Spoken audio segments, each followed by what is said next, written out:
My name is Ryan Ventresca, and this is a TED Talk on the topic of masculinity. We have seen many amazing cultural shifts in recent years, from the use of mail to emails, home phones to cell phones, encyclopedias to Wikipedia. The world around us is changing, and we're changing with it. Notably, the expectation for what it means to be a woman has changed. For example, this picture shows a woman adorned with kitchen apron, homemade pastries, waiting for her loving family to return home to her. This was what a woman was expected to be. They were expected to be meek, subservient. But thanks to a much-needed cultural shift, sure, a woman can be meek. She can be subservient, but she can also be a badass a knight fighting evil. During that same time, what a man should be has gone from this to this.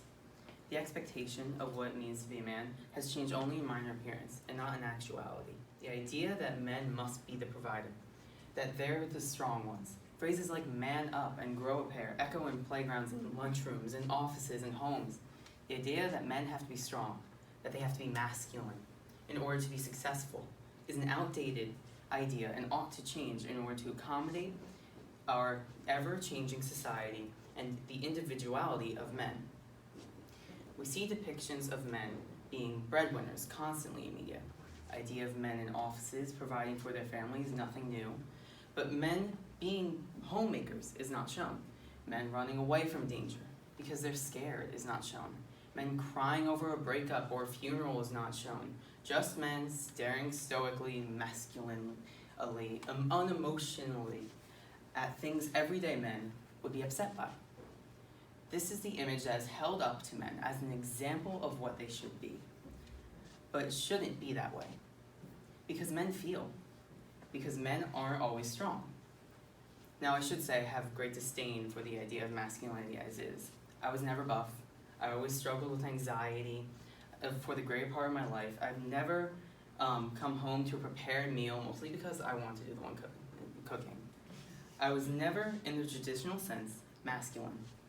I've been weak, I've been scared, I haven't been perfect. But I don't think I'm alone in this. After all, nobody's perfect. But that's just what modern day masculinity demands from men. Perfection. But nobody has to be perfect. And if nobody has to be perfect, we'd ought to adjust what it means to be masculine. Instead of telling men that they must be strong, we should praise their weakness and for their individuality. Instead of holding this outdated image of what it means to be a man, we should instead consider men like Ezra Miller.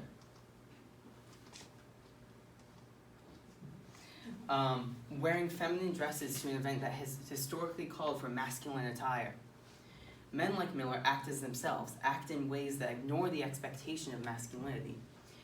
Businessman Rajiv Soli once said, "Don't hold on to the past. It won't help in moving forward. Dare to dream big."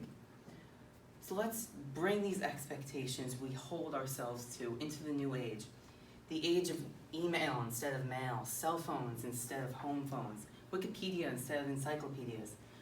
Let's let go of the past. Dare to dream big. Be weak. Be strong. Be us and keep moving forward.